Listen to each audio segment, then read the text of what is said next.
You guys know that I'm Deneen Crawford, and I've ended up being the president of the Chatt Citizens Alliance group that was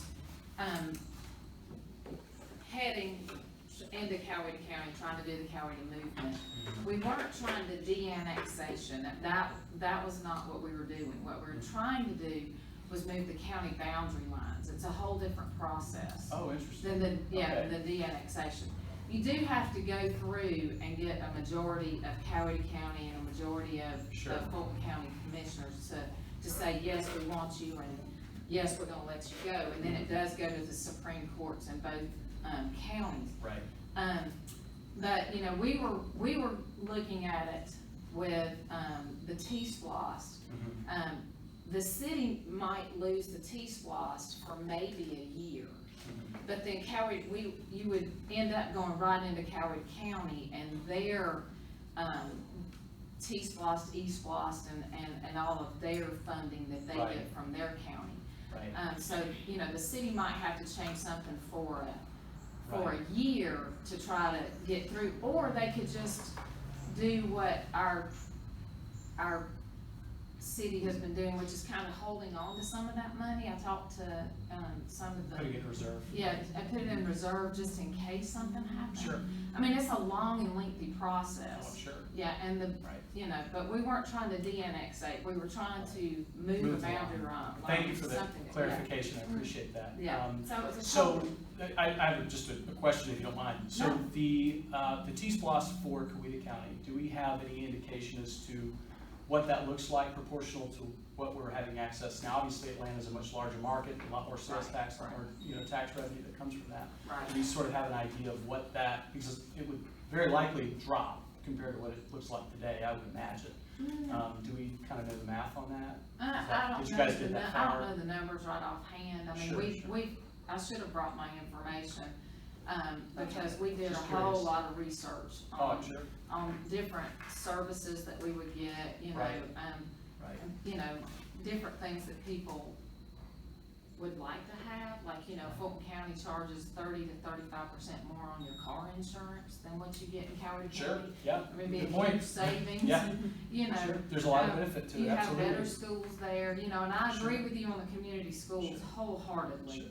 You know, I think the two can happen in tandem, right? Right. And that's the beauty of that, right? Is that's just one thing that we can be doing more proactively while at the same time going through that lengthy process. Right. Yeah. No, I appreciate what you guys have done with that. I have said, Lori and I've had many conversations about, you know, she asked me, straight up asked me one time, why do you think the school system is so bad in Fulton County? And I said, well, it started back in 1990 when Paul Fox took over as the superintendent. And he said bigger was better. And he closed all the community schools, you know? And you're right, Miss Judy. I mean, he just... Turns out that's not the case, right? And I mean, then like you said, it takes away from our community absolutely feel, our community involvement, getting to know your neighbors, you know. We talked to Coweta County about that also, as far as like, and did research how many students we had here in Chatt Hills that would actually attend a public school, and I think we had, what, 500 and something, Lori? Is that what you came up with? Probably about right. Wow. Yeah, and you know, and of course Coweta County just looked at us and said, we're not worried about how many children you got, we got the schools to cover it. Right. You know? So, you know, so how are you planning on planting a school here? Sure. So the direction I'm taking is we currently have a 70% carve out for open space. It's required for any hamlet or village, any kind of mixed use development that happens in that city. What we've done recently in the new zoning is we've carved out 10% or 5% of that for civic space.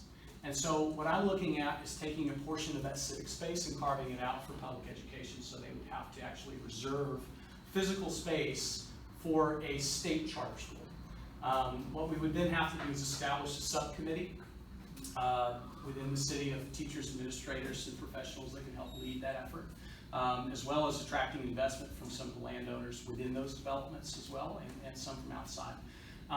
But the state charter is a different direction than what we have currently. What we have currently is obviously a Fulton County charter, right? Of course, as some of you guys know, at the time of that chartering, the law had changed, and so that forced them into this position where they had to go into a Fulton County charter system that provides access to the entire county, right, through a lottery system. And so the difference with the state charter is it's basically, it gives us a little bit more control over those district lines, and so we can carve that out and design those districts to where they preference local attendance, right?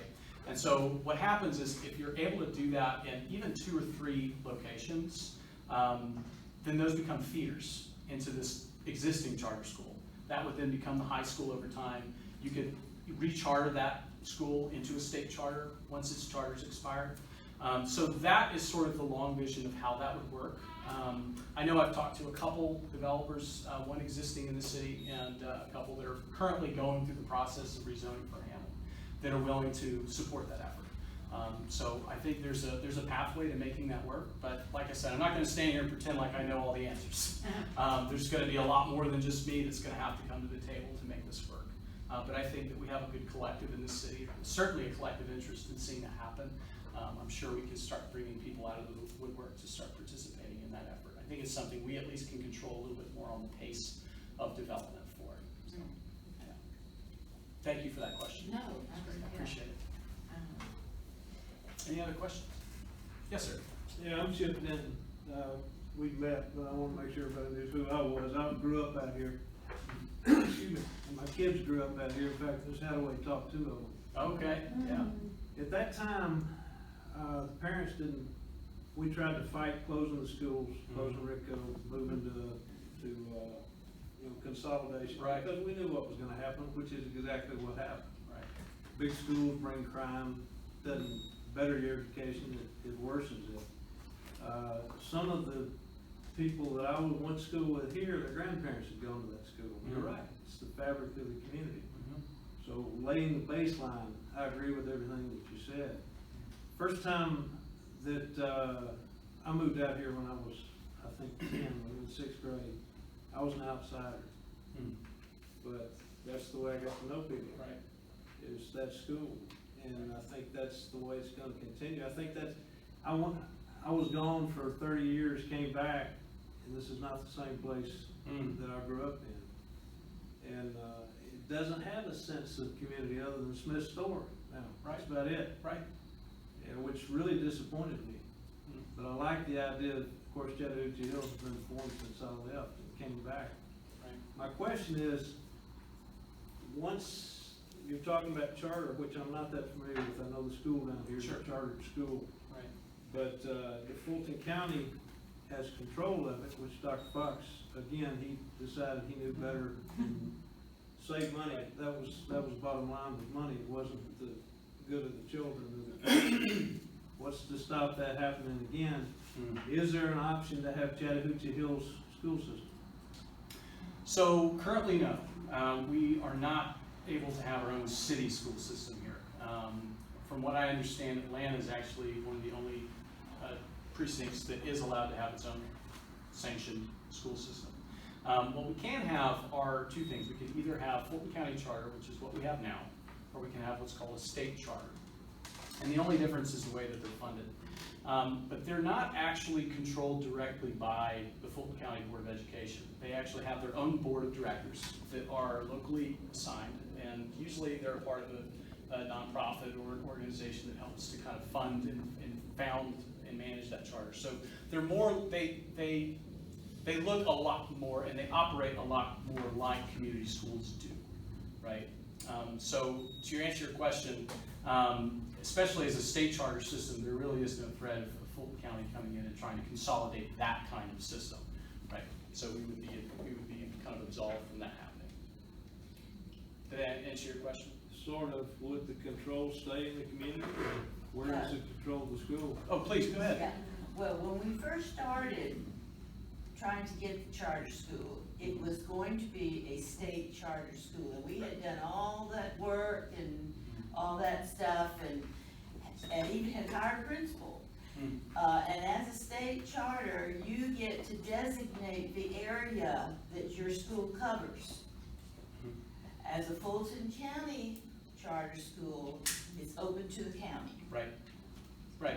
Yeah, a student in Johns Creek has just as much of a chance of getting in as Fulton County turned us my down child. the first time, I remember, and then we went after the state, right? Fulton, they tried Fulton County charter, and then they got turned down, Fulton County turned us down. And then we went to the state charter. The state We tried to started, get- we and then got they the changed the state charter, but then there was a suit filed Yeah, by okay. someone Right, in yeah. the state that said it was We could do it. discriminatory. Right, And they canceled Right. all of the state charters, even the ones that were already existing. right. Yeah, I went with a group downtown that protested at the Capitol that day. There was a lot of parents out here, there was a lot of us I bet there involved in it. was, right, because they saw that same kind of Right. vision coming to fruition Right, of, we're gonna exactly. bring back our community And we're also schools, right? disappointed, you know, Right. most of us were back to the drawing board Right. when that got So, canceled. but another option in having designated space in new developments isn't just charter schools, it could also be a homeschool network. Sure, of So course. that's a growing network in the community. Right, And just absolutely. having designated space could really be a game changer for our community. If it's codified in our zoning, absolutely. Yeah. So would the state fund the school then and pay the teachers and all that, or would that come from the citizens? No, Would we it have? comes from the state, so that's how it was originally set up, we would just get that state money. Okay. And is it designated by the number of students in the Each school? student carries their money with them. Right, So right. the money follows the student. Oh, that's So it's interesting. per student, okay. So, yeah, okay, so I'm just, Thank no, you. no, no, no, cause that thought came to mind and I meant to ask it earlier. That's great. Yeah, there was I can tell you that, going kind of, while we're on the topic of development, sort of talking about a few things that are happening in the area. We did just approve rezoning for a very small hamlet off of Wilkerson Mill Road. That's about 256 acres or so. That fits perfectly in our zoning. There's nothing unusual about it. It went through the same process as everything does. So we got wind of it as soon as it hit our docket, and we reviewed it, sent it to City Council. They had a final plat. They sent it to us, sent it to City Council. So we went through that whole process with them.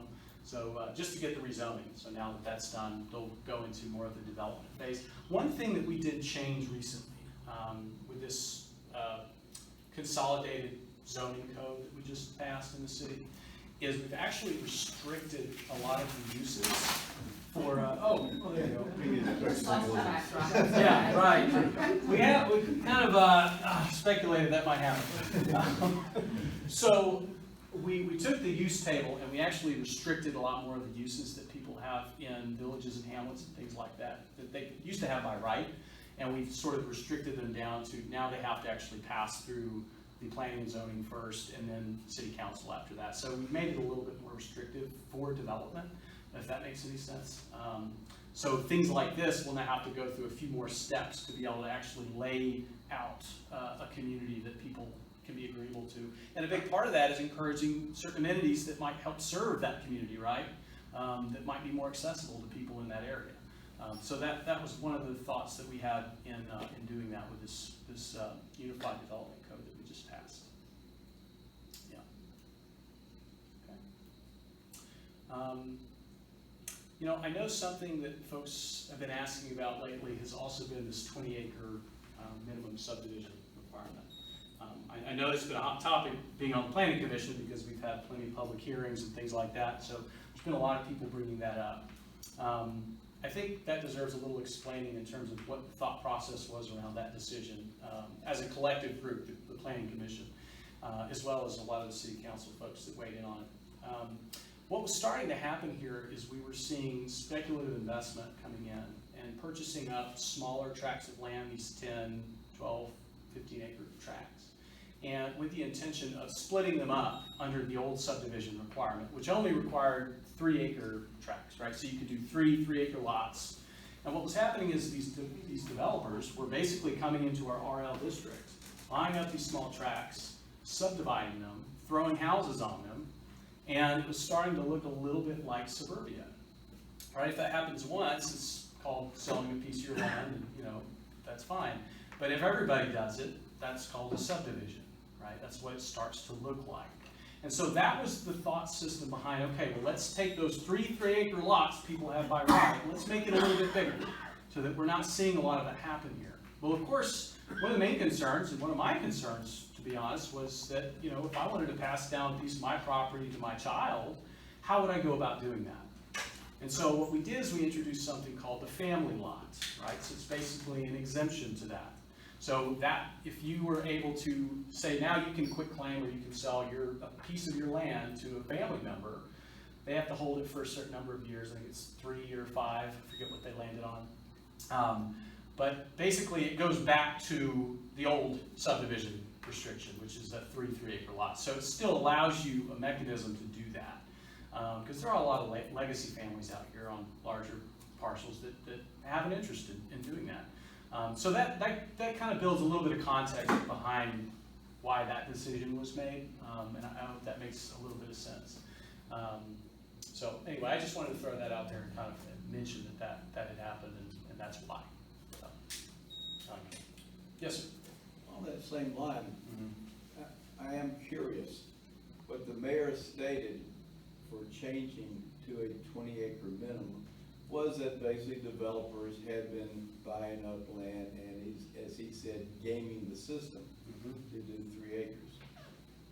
Can you specifically state areas or development that fall under this? What was the developer and the subdivision that into 3 acres that prompted this?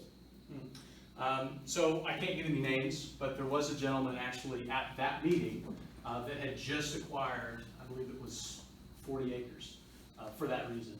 I believe it was off Rivertown Road, but I have to check that fact for you. But I know that was an example that was current and immediate. But in terms of historical examples, I'd have to get back in touch with you on that. I'd have to give you more information. Yeah, but I appreciate that. That's the one, because like I said, I did some research. I went down to City Hall. I did an open records request for all subdivisions less than 15 acres or less for the last 5 years. Right. And I had to go down there and sort through them. They pulled them, and I did the thumbing through. And so that was 2017, 18, 19, 20, 21. In the first 3 years, there were only 2 subdivisions of 15 acres or less during the whole year. 2020 saw an increase. It was like 7 in 2021 and 7 in 2022. Right. And a lot of those happened just after this word came out, but none of them were what I would consider bad. The only subdivision that I could find that could be read as underpinning the mayor's assessment was Sardis Farms. Are you familiar with that? I'm not, no. Sardis Farms was a development. It was done in 2020. Evidently, there was probably a couple of parcels, larger parcels, maybe 30, 40 acres, or something like that. Sure. And they were subdivided. More, it had to be at least 3. It was subdivided into 7 3-acre parcels and 7 20-acre parcels. And it's going to be developed as farmettes, which is out of the classic vision of the farmettes, which would be like all 20 acres or more around. Right. But it had the same elements. It was hidden from the road, and there was only one driveway. One driveway off Sardis Road that went to all of them. And all it is farmettes of 20 with 3-acre parcels also to allow people with less means. And I saw nothing wrong with it at all, because it conformed. It was what I considered a developer's novel idea. Right. And so again, I didn't see anything that would support that was done prior to the word getting out that it was going to happen. Right. After that, I saw a couple of cases where it appeared that somebody was worried that they couldn't. And again, in that case, it was basically a smaller, that was divided into several 3-acre parcels and all that. But again, very, very, very few. Right. And so again, to me, the 20-acre parcel minimum is a solution looking for a problem. That might very well be. That might very well be. I know that it also affected the ability for developers there was an example that came up right about that time that we're trying to develop under the old low-density residential hamlet zoning, right? And so at the time, you know, to have to go through that process, they actually had by right only one lot less if they were to develop under our old subdivision zoning. And so that encouraged them to go ahead and do it under the low-density hamlet. So I think that, you know, that sort of, people were pretty upset to see that kind of development because it sort of started looking a little bit like that suburban sprawl style development. And so this was also a way to, I think, create kind of a stop to some of that style development as well. But you bring up a great point because look, I think people should be able to afford to purchase land and build homes in this city. Absolutely. Yeah, I agree with that. To what degree we should be able to peel off 3 acres on demand by right across the whole RL district, I don't know. You know, I saw that potential for abuse in that one case that I mentioned to you. Of course, the mayor may have brought up there were other cases in the past, but I saw this one case, and that was validating enough for me to get on board with the idea of, well, let's at least pause this activity for now, right? And maybe let's come back later. If we have to come back later and reassess, if there's a real demand for people needing to carve off 3 acres of their property here and there, then let's look at it. I'm not opposed to that. I'm perfectly fine having that conversation, but I think that the immediate action that we took was in response to some of that activity coming in. And so that was a validating fact for me enough to get on board with that concept, to at least hit the pause button. But nothing's permanent. I mean, nothing's written in stone, right? But the objective here is to keep this place as rural as possible. And that seemed like a good way to meet that objective at the time. So that's where I landed on that decision, and that's how I justify it. If you don't mind me interjecting, I would go check out Hearn Loop. It's on our side of town. That's a great example. And it is a great example. Right. And it's happened slowly. Because Hearn Loop is some of the most beautiful property in our city. And we used to drive around there all the time just looking, and they had a historical farm sell down there that was about 40 acres. And they cut that up and put massive houses on that. And if you put 2 of those next to each other, it would look like a neighborhood. I mean, you look back and it's just house. Right. And they're big, and they're in an open field. It's not behind trees or anything like that. And they're just stacked up, and you can see them out in the field. It doesn't look like a field anymore. They build it in the view. They build it in the view. Yeah, you can see them just It is lined up. Yeah. The thing is, though, I don't think any house that I know of around there that's recent is on 3 acres. Their own larger parcels. It seems like all on 15, what's the difference between 15 and 20? You know, not that much. They're large parcels. I will note one thing that happened on Hearn Road. After the word got out that 3-acre parcels would be banned, one person there had a tract that he divided, I forget how much it was, into 3, it was either 3 or 5 acre parcels, so there was something there. But again, on one of those already is a very large home. And very large homes sort of predate the city. A lot of those homes were there before the city was here, as I remember. Also on Hearn Road, you're going to have pressure from Serenby, because Serenby is already perking all the way back to a lot of those properties. So the way things are going with the size restriction removed from hamlets, the way things are going, the train of thought is you'll probably see Serenby extending all the way to Hearn Road. With no size, now a hamlet has no size restrictions. Serenby can keep increasing in size like the blob from the 50s.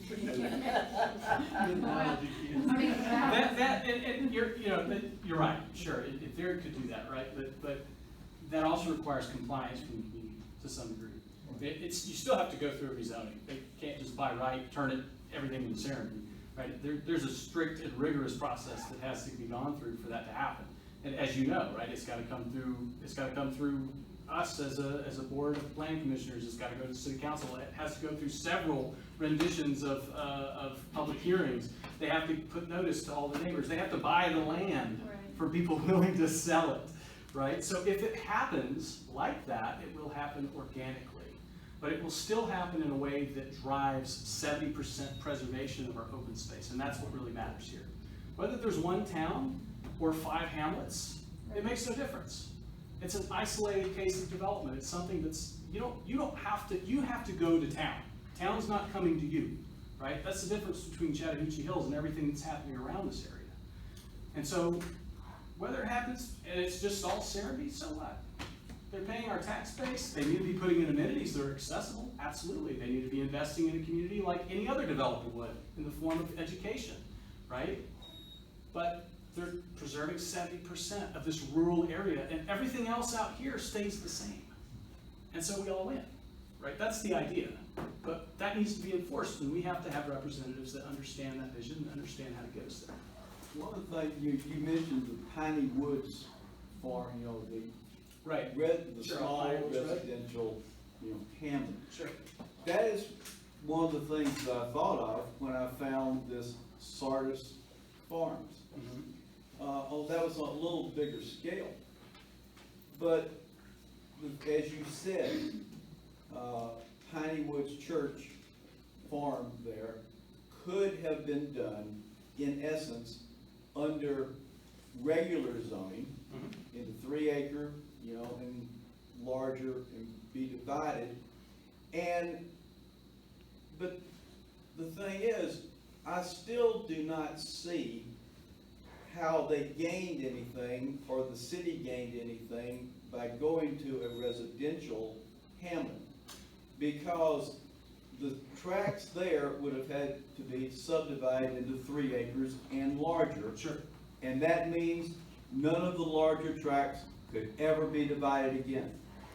And you'll have people buying them, 3 acre homes, where the land around it could never be divided again. Sure. So in essence, it's preserved. It may not be put into a conservation easement, Right. but it is preserved Right. in that way.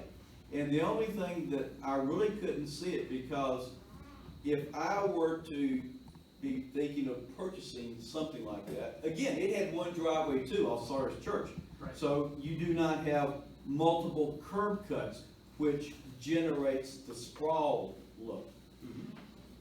If the people who buy these homes that are going to be built on the very small footprint, preserving the 70, they will always have a very small footprint of land. Whereas they could have bought, doing it under regular zoning, they could have bought a 3 acre or whatever, maybe a little larger, with a home on it. And from now on, they would have had land with their house. Right. So I do not that's think all. the small residential hamlet in that case, to me, was totally illogical for somebody who was thinking of buying them. And maybe so, and that's their prerogative, right? That's their prerogative. You can buy what you choose. So, and I hear what you're saying. I think you're making all very good points, because you're right, right? In essence, it doesn't really matter whether you just do it by right or you go into a hamlet structure that our zoning accommodates. The difference is that in a hamlet structure, it is in fact permanently put into conservation, that's 70%. And if the makeup of this council or this city ever changes in the future, that won't. And so by doing that over and over and over and over again, we are in fact securing the future of this entire area as a rural district. And that is what makes our zoning as unique as it is. That's what makes it so much different than everything else around us. So I hear you when you say that, but when you think about 10 years, 15 years, 20 years down the road, we don't know what the world's going to look like. We don't know what's going to be built on our periphery, which by the way is another thing. We have to start working with people in the city of South Fulton to make sure that that border doesn't change either, and I'm already doing that. So we need to make sure everything that we're doing here is putting things into conservation permanently, so that it doesn't flex with the city council or the zoning. All those things can change, but that won't. So I hear your point, but if you're looking on the long game, that's how you have to play it. Because we're gonna end up another hour on this. Oh, hey man, we got a ball game here coming up. That's right. Yeah, Braves gonna go to the World Series today. mentioned business as a tax base. Mhm. We just moved from, Noonan, where I had fiber. Oh, boy. I can't get anything where we live. I bought satellite and they throttle you down to almost nothing during prime time. I work for a high-tech company, I've gotta have it. So I'm going over to mom's house who's had DSL for years. And it's slow too, but at least it works. How many other people, I don't know. Everyone. No, raise your hands, everyone, yeah. This is a problem for the whole community, I know. It is, Some it really people is. that made the decision not to move here because of that. If I'd have known it, I wouldn't have moved here. Is that a good? I think there's a lot of people in your shoes, though. Well. People don't wanna move. Well, we need, what I'm talking about is the tax base, now, if people are gonna form businesses, you're a business owner. Mhm. To me, it's like, because we live in modern times, it's like not having enough electricity. Yeah, that's right. It's a basic. There's no solution right now to me except the federal grant to put it in. CARES Act. The return on investment is too far out for anybody to put anything in here. No, we don't have What's your this. ideas as far as, I'm kinda splitting the issue. What's your ideas as far as drawing some kind of tax base, Diversifying. business related, Oh, sure. without pulling those warehouses that Palmetto and Fairville drawn in? Well, it's all gonna have to be mixed use, so it all has to come in the form of a hamlet, right, or a village, and what that means is that there's heads and beds. So it's not just the business, the residents come with that. And so typically, just the way that Ceremony developed, right, they have it in phases. They weight the first phase or two heavily on residential development, because people have to be living there to attract retail businesses. That's just, supply and demand. With that, you're going to have a higher population density in those pockets, so you're going to be able to attract a provider for those areas. I mean, Ceremody's done a good job of that, right? They've got enough people to where they can attract those providers for that area. So by virtue of being a higher density population, these little villages and hamlets sort of do that on their own. But in terms of getting more access to that kind of amenity to the rural district, which is a real issue, beyond the CARES Act, obviously we have a contract now with Verizon for a tower in Cockerville Park. So that'll bring about a couple other alternatives in terms of line of sight providers. But then one thing that's been talked about here recently has been this idea of leveraging a relationship with Greystone Power, right? So Greystone has fiber optics that run to every one of their substations in the area. A couple of years ago, the state passed a bill that now allows them to actually run broadband on that infrastructure into these rural areas, because a lot of people are having these problems. The problem is that they're in the electricity business, right? They're not in the internet business. And so to make that pivot is a huge ask for any company. And so some have made the choice to do that, others have not. So right about the time the pandemic started, Greystone was just starting to assess. They were starting to kind of dive into their due diligence on this for our area. That has since stalled. It is now kicking back into gear. So I am hopeful that we'll get more information on what kind of information that they get when they do those studies. A big part of that might be having, say, a petition go around this entire community of people that would be willing ratepayers for that program. And that might help them build an assessment, or at least a baseline of, look, we can have this much businesses in this area, this may work or it may not. But we might be able to activate a little participation in that effort. So I would suggest starting there. But I think they're probably a good option if they determine that they can do that here, especially if we have another hamlet coming in right off Wilkerson Mill, right? So that's just You one of the options. anticipated my second question, what can we do out here That as far as pressure? I think that'd be the first thing to explore more of. My name is Amber, and I'm in Lori Searles district. I live What? Upper Woodland and Rico Roads. I got here a little late, so if you've already addressed this, maybe we can talk about it later. Sure. But you mentioned earlier something about maintaining kind of borders of our city, kind of trying to help protect what goes on at the border, which requires having good relations with our neighboring That's right. towns, right? So does your district border the city of South Fulton? It does. So we actually border, there's actually 3 districts in the city that border the That city of border, South Fulton. okay, all right. So ours borders District 4. And Okay. District 4 is currently their city's most rural district. Okay, And so I've actually been having conversations with the gentleman that's running for that district right now Right. about how to preserve that area using a lot of the same open space mechanisms that Right. we have in our zoning. sure, So there's sort of a anti-warehouse sentiment Okay. going on in that community, as you can imagine, because Right. it drives down property values, it actually has a negative drag on the tax yeah, base. I, There's yeah, a lot of exactly. reasons why people don't want it. But that's just as important. That's Right. a very good point, right? Because what happens, our periphery is sort of the gateway into this community, Right. and that in great part builds kind of the optics and the aesthetic of this area Sure. as well, just as importantly. Right, Yeah, I agree with so you. it's important that we have those cross-jurisdictional relationships. We Right. have to establish strong relationships with them, even if it's just for the fact that if some development is proposed in their district that's right on our property or right next to us, we at least need to know about it. Right, Right? I'm in full agreement with what you're saying, which kind of leads me to a topic that you may have addressed, and again, if you have already, we can maybe talk about it another Okay. time, but it's the idea that we have districts so that within each district,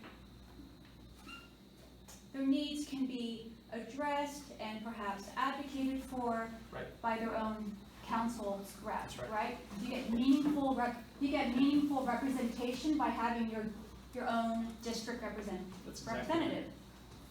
We're all fully aware that there are conversations happening about at-large voting in our city. It goes without saying, it's brewing, it's underneath, but it's not full out in the open. Sure. And I would love an earnest, open, honest opinion from you Yeah. about what you think Right. about at-large voting, because if we go with at-large versus, each district being voted for by the people within that district, we lose meaningful representation. And if you can tell me otherwise, please do. I just would love to hear what you have to say about it. Absolutely. Thank you for that question. That's an excellent question. So I'll give you a disclaimer. I have not been a part of those conversations around at-large voting up until very recently. Because they are happening. Yeah, very recently I've just learned that, so I've been reading up on it. Not being on city council, I think that's where a lot of that conversation originates. It's not really in the planning commission level, right? So we're more the technical aspect of the zoning. Right, and my husband, full disclosure. I is am on the planning and commission zoning with your you. husband. Yes, Yeah, yes, yeah, okay. he's great. So I will say that, for one, just to put it bluntly, I am for district level representation for the same reasons that you just mentioned. And a big part of that is kind of going back to the history of this area, right? So this area used to be broken up into several crossroads communities, right? So we had Friendship right here, we had Campbellton up the road, there was Goods, Rico, Pine Woods. And so those small communities were kind of the hub of economic and social activity for this area for a long time. So this area historically has been represented at a district level in that sense since its founding, right? So long before the city was chartered. So I think that, that's just to say that that's a very organic way to interface with your representation, is to do it at as local of a level as you possibly can, right? Because each area still has its own unique set of issues that need to be addressed, right? I know on Cocker Mill Road, we have people speeding down Cocker Mill Road every morning to go to the charter school, right? But they don't live here. My kids live here, right? Their kids don't, their kids don't live here. So, that's a very local issue. If you go by any intersection from here to South Fulton Parkway, every single stop sign is littered with bullets, right? People actually drive down the road and shoot the sign. I mean, I get it, we're rural, but come on, that's a little far. I lived for over 20 years in Atlanta. You wouldn't believe what I've seen riddled with bullets. So I believe it. I'm just Yeah, we telling you, don't have any idea.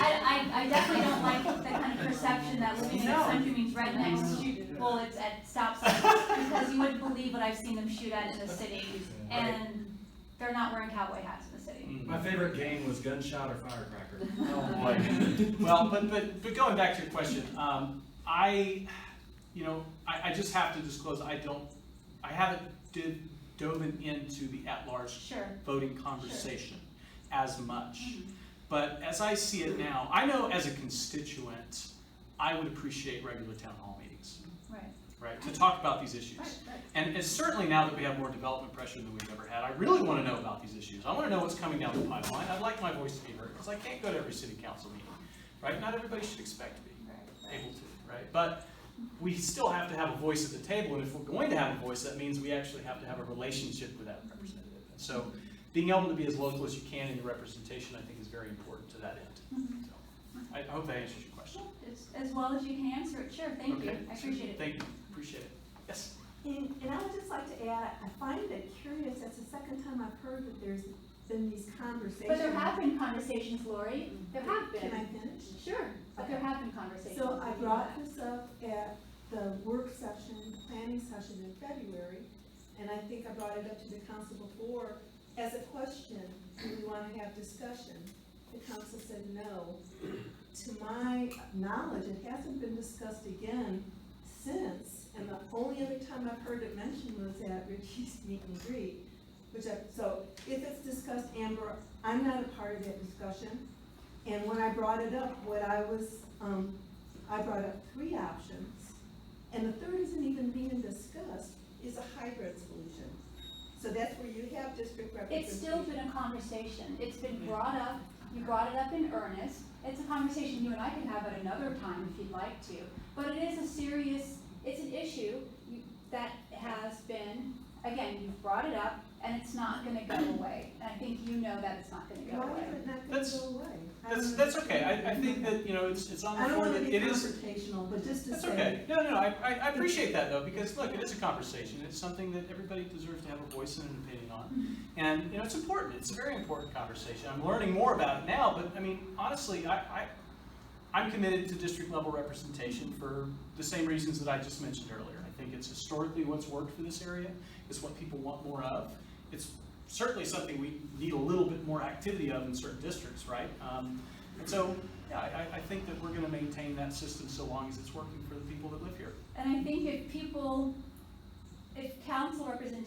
council reps are really involved, and Lori, you are really involved. I appreciate how involved you are. She maintains a council blog or website and sends out her emails every Sure, month, that's which great. we all appreciate for sure. But if we did something like at large, I think it would cause a whole lot of people just to completely tune out. I think they would feel like, oh, now my voice will not be heard. I agree. Well, and for the representative, it would be more difficult to be as proactive as you can be, right? Where we live right here, I've got 200 some odd addresses that I could send a mailer packet to, right? And I could walk around and go talk to people. I could have a town hall right here. People just drive 5 minutes away, right? So we have 40,000 acres here. We're actually we're the lowest density city in the state, right? Meaning that we have more land area per person than any other county in the state or any other city in the state. So that tells you something, right? We're spread out. It's very hard for us to all get together. So with that kind of distance, it means a lot more to have those sort of nodes of representation. So I agree with you. I appreciate you bringing that up. Yes, sir. We'll switch gears again. That's all right, man. I appreciate it. No, great questions, guys. Thank you. Actually, I'm backing up a little bit. You mentioned that you're working, or at least in communication with the South Fulton people. Yes. Yeah. My mom lives a mile down the road from you, less than a mile. She's in South Fulton.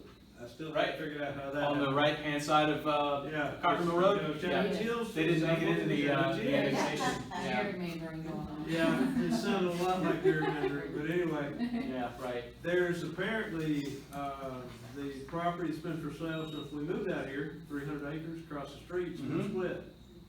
And, from what I heard from the guy that supposedly bought it, he's putting, horse stables there. Which didn't make any sense to me, cause you got 100 acres, you gotta pay for it some way. Having kids riding trail is not gonna pay for it. So he's got an entrance off Highway 70 now, I noticed, and heard some loudspeakers back there, so evidently it's gonna be an event type thing. Interesting.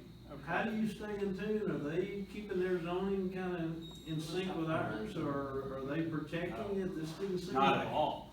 No, they're doing nothing right now to protect that. I mean, there could be a warehouse there tomorrow It's that critical.